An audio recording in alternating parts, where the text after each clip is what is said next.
against. Well, on the Prime Minister's several meetings with heads of trade unions in the transport, education and shopping sectors, as well as with bankers and business figures. But a week-long visit has been rocky. Randy Joseph is our Cameroon reporter. The Prime Minister, Philemon Yang, is leading a big delegation of government ministers, directors of state companies, and also big people in the ruling CPDM party.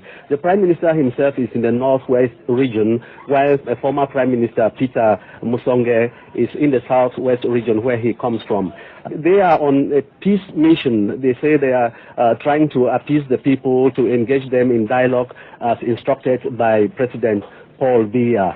But they have not really been having it very friendly in most parts of the northwest and southwest regions. For example, in a Bonji village, protesters came out.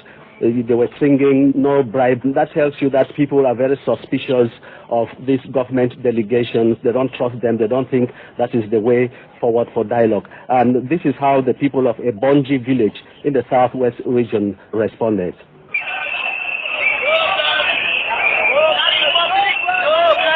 There's no private to like a public government.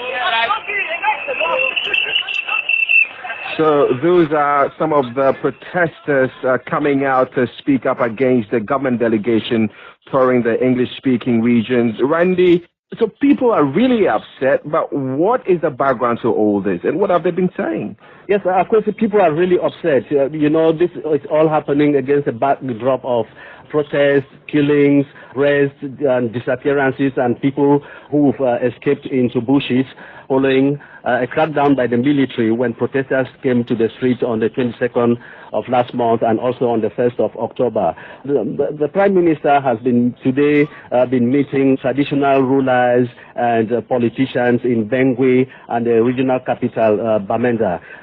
Some of those who spoke to him have really been very blunt. They are telling him they want President Paul Biya to come to the regions to speak to Anglophones to show that he really has concern and that he understands the issues. I spoke to an activist who would not want to be named, and also a former member of parliament, Honorable Akonte Andrew in Bafut, and this is what they said. So they are running away to go and organize left and right in the northwest and southwest that they are dialoguing. How do you dialogue? How do elite dialogue with the people? You should know that all of them have been rejected by the people. What the Cameroon Republic knows is dialogue of the graveyard. To kill us, exterminate us. They don't like dialogue where two people can come and sit and each prove his point. We don't understand why the UN cannot come out and call Cameroon Republic to order. Dialogue can only take place if the president of this country takes the first step and acknowledges openly that there is a problem that has to be solved. And then people will accept. How do you solve that problem? Is by sitting down and talking. That is the only time that dialogue can take place. But he has not acknowledged it. If he should acknowledge that there is a problem, then they release all those people who have been locked up because they raised their voices that there was a problem. And when they release them, then they can make a proposal for dialogue, which will be inclusive. So, Randy, it appears there that leaders of the protests in Anglophone Cameroon would want to be able to talk to President Paul Biya in order to settle the differences and negotiate a way out of the wave of unrest or protests we've seen the last few months. Is that likely? What are the chances? It's a very murky situation. The government has been talking about dialogue, insisting that violent protests are not the way forward.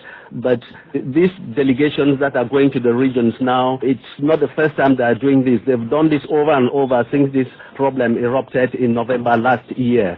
The leaders of these protests, those who want a separate state for an independent southern Cameroon, which they say would help Anglophones to escape domination by majority Francophones, have also said they want dialogue, but they want it to happen in the presence of a third party.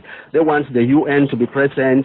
They want the AU, the European Union, the British, the French have to be present. And also, these talks cannot hold in Cameroon.